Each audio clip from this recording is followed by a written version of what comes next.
நாட்டின் பெரும்பாலான பகுதிகளில் பிற்பகல் 1 மணிக்கு பின்னர் மழை அல்லது இடியுடன் கூடிய மழை பெய்யக்கூடும் என்று வளிமண்டலவியல் திணைக்களம் அறிவித்துள்ளது. வடக்கு, வடமத்திய, மத்திய மற்றும் சப்ரகமுவ மாகாணங்களிலும், குருணாகல் மற்றும் திருகோணமலை மாவட்டங்களிலும் சில இடங்களில் 50 மில்லிமீட்டருக்கும் அதிகமான பலத்த மழை பெய்யக்கூடும். தென் மாகாணத்தின் சில இடங்களில் காலை வேளையிலும் மழை பெய்ய வாய்ப்புள்ளது. மத்திய, சப்ரகமுவ, வடமத்திய மற்றும் மூவா மாகாணங்களிலும், குருணாகல் மாவட்டத்தின் சில இடங்களிலும் அதிகாலை வேளையில் பனிமூட்டமான நிலை காணப்படும் என்று எதிர்பார்க்கப்படுகிறது. இடியுடன் கூடிய மழையின் போது தற்காலிகமாக வீசக்கூடிய பலத்த காற்று மற்றும் மின்னல் தாக்கங்களினால் ஏற்படக்கூடிய ஆபத்துகளை குறைத்துக் கொள்ள தேவையான முன்னெச்சரிக்கை நடவடிக்கைகளை மேற்கொள்ளுமாறு பொதுமக்கள் கேட்டுக் கொள்ளப்படுகிறார்கள்.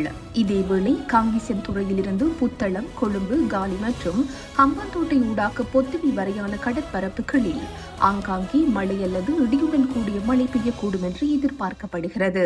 காற்றானது தென்மேற்கு திசையிலிருந்து மணிக்கு 25 முதல் 35 கிலோமீட்டர் வேகத்தில் வீசக்கூடும். புத்தளத்திலிருந்து மன்னார் ஊடாக காங்கேசன்துறை வரையான கடற்பரப்புகளில் காற்றின் வேகம் அவ்வப்போது மணிக்கு 45 கிலோமீட்டர் வரை அதிகரிக்கக்கூடும் என்பதோடு அக்கடற்பரப்புகள் அவ்வப்போது கொந்தளிப்பாக காணப்படும்.